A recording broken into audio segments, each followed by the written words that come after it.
Si toi aussi tu as l'impression de ne pas voir tes semaines passer, pas voir tes mois passer, pas voir tes années passer, il est peut-être temps de se consacrer du temps à ce qui compte vraiment. Ça peut être pour une carrière, pour un projet personnel, pour sa famille, pour ses enfants, pour son conjoint. Qu'est-ce qui compte pour vous? Nous avons tous 24 heures dans une journée. Alors, quelles sont vos priorités? Le ménage, les courses, travailler, se reposer, se divertir?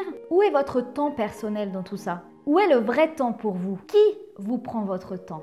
Réfléchissez un petit peu à ça. Voici mes 5 conseils pour gagner plus de temps pour soi. Numéro 1, c'est de préparer sa journée la veille. Que vous travaillez le lendemain ou non, je vous invite à préparer un minimum la journée du lendemain. Ça peut être de préparer vos affaires et de préparer vos activités que vous avez envie de faire. Car de toute façon, surtout nous les femmes, on a toujours tout un tas de pensées qui nous traversent l'esprit et c'est souvent qu'on divague et qu'on fait 10 000 choses en même temps. Et c'est à ce moment-là qu'on perd du temps. D'ailleurs, le conseil numéro 2, ça serait de se concentrer une chose à la fois. Quand on est multitâche et qu'on fait plein de choses en même temps, au final, c'est ce que je disais, on n'avance pas. Donc faites bien une chose à la fois. D'ailleurs, en parlant de multitâche, l'astuce numéro 3, c'est d'éviter les réseaux sociaux. On est sans cesse dérangé par des notifications, des SMS, des appels.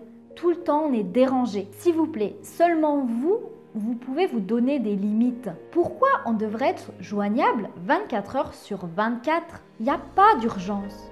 Il n'y a pas d'urgence. Vous savez, les réseaux sociaux sont faits pour y rester. Les réseaux sociaux, comme par exemple Facebook, vous avez un système de notification qui vous donne la sensation de vouloir une dose, que vous avez peur de manquer quelque chose. Eh bien, tous les réseaux sociaux jouent sur ce sentiment-là. C'est ce qui fait qu'on va tout le temps voir. Et je vous invite à le faire une journée. Regardez combien de fois vous prenez votre téléphone pour regarder rien, pour scroller des informations inutiles et du coup vous font perdre du temps. Donc ça, c'est un exercice qui est très difficile, d'arrêter tout ce qui est réseaux sociaux.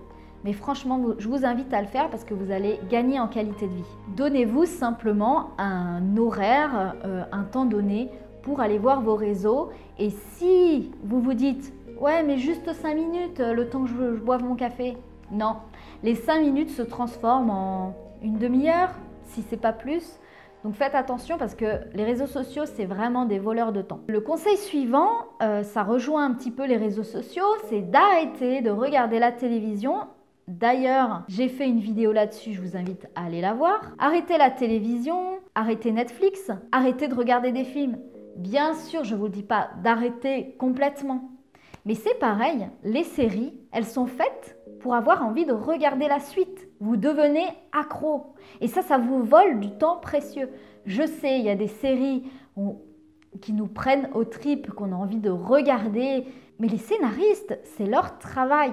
C'est de vous rendre accro. C'est de vouloir passer toute votre soirée sur tous les épisodes de la saison. Est-ce que vous comprenez ce que je veux dire? Pareil pour les films, d'accord. Il faut se divertir, il faut se changer les idées, ça c'est sûr. Mais pas un film tous les soirs. Gardez votre temps, il est précieux. Et enfin, le conseil numéro 5, le dernier conseil que je vous donnerai, c'est de vivre l'instant présent, l'instant T, le maintenant, celui que vous êtes en train de regarder maintenant à cette seconde-ci. Je vous invite vraiment, le passé est passé, oui merci, super phrase. Et le futur n'a pas encore commencé. Arrêtez de ressasser le passé. Tout passe. Que ce soit des moments positifs ou des moments négatifs, tout passe dans la vie. Et arrêtez d'avoir peur de l'avenir. L'avenir n'est pas encore là et l'avenir se prépare maintenant dans l'état d'esprit que vous êtes maintenant. Si vous êtes déprimé toute une journée, quel temps précieux vous avez perdu. Il y a une statistique qui est hyper choquante. On a plus de 60 000 pensées à la journée. Il y a plus de 45 000 ou 48 000 pensées qui reviennent tous les jours. Ce sont les mêmes pensées du jour au lendemain. C'est juste énorme. Donc si ces pensées sont négatives, vous avez une sensation de déprime, mais vous n'allez pas vous en sortir du jour au lendemain. Donc vivez l'instant présent. C'est assez dur, c'est très dur de vivre l'instant T parce qu'on pense toujours à tout un tas de choses, on se projette dans tout un tas de peurs, mais vraiment, s'il y a une chose que vous devez retenir de cette vidéo, c'est de vivre vraiment pleinement l'instant présent.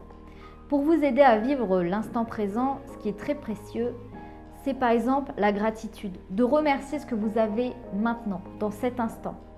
J'ai de l'oxygène dans mes poumons, j'ai un toit au-dessus de ma tête, je mange à ma faim. Des choses toutes simples et ça direct, ça vous remet dans l'instant présent. Alors raconte-moi dans les commentaires ce qui te bouffe ton temps, ça m'intéresse. N'hésite pas à t'abonner en cliquant sur le rond pour être bien aussi dans tes bottes. Et n'hésite pas à aller voir la dernière vidéo que j'ai faite sur comment éliminer la télévision, BFM et toutes ces conneries de sa vie. C'était la botte secrète pour vous servir. À bientôt!